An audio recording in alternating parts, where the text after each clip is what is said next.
దయచేసి ఈ మాట గుర్తుపెట్టుకోండి. నువ్వు ఏడిపిస్తున్నావు ఆయన్ని, ఆయన ప్రేమ నీ పట్ల తగ్గలేదు. నువ్వు విసిగిస్తున్నావు దేవుణ్ణి, అయినా కూడా నిన్ను ప్రేమించడం మానలేదు. నువ్వు బాధపడుతున్నావు, అయినా కూడా ఆయన నిన్ను ప్రేమిస్తూనే ఉన్నాడు. నువ్వు తిరుగుబాటు చేస్తున్నావు, అయినా కూడా నీ వెంటబడుతున్నాడు ప్రభువు తన ప్రేమతో.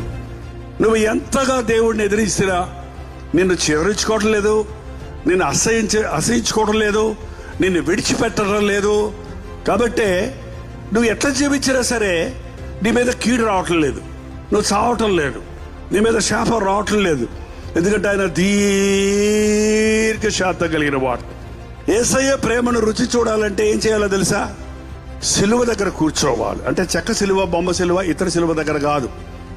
యేసుక్రీస్తు సిలువలో చేసినటువంటి ఆ యాగాన్ని ధ్యానిస్తే, దేవుడు లోకాన్ని ఎంతో ప్రేమించి తన కుమారుని లోకంలోని పంపించాడు. యేసుక్రీస్తు మనల్ని ఎంతో ప్రేమించి తన ప్రాణాన్ని మన కొరకు అర్పించాడు.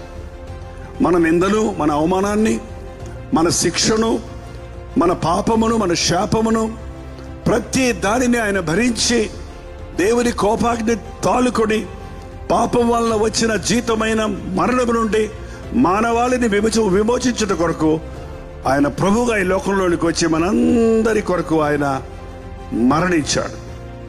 మరణం యొక్క బలముగల వాడిని అనగా అపవాదిని మరణము ద్వారా జయించి మృత్యుంజయుడే లేచాడు. మన దేవుడు సజీవుడు.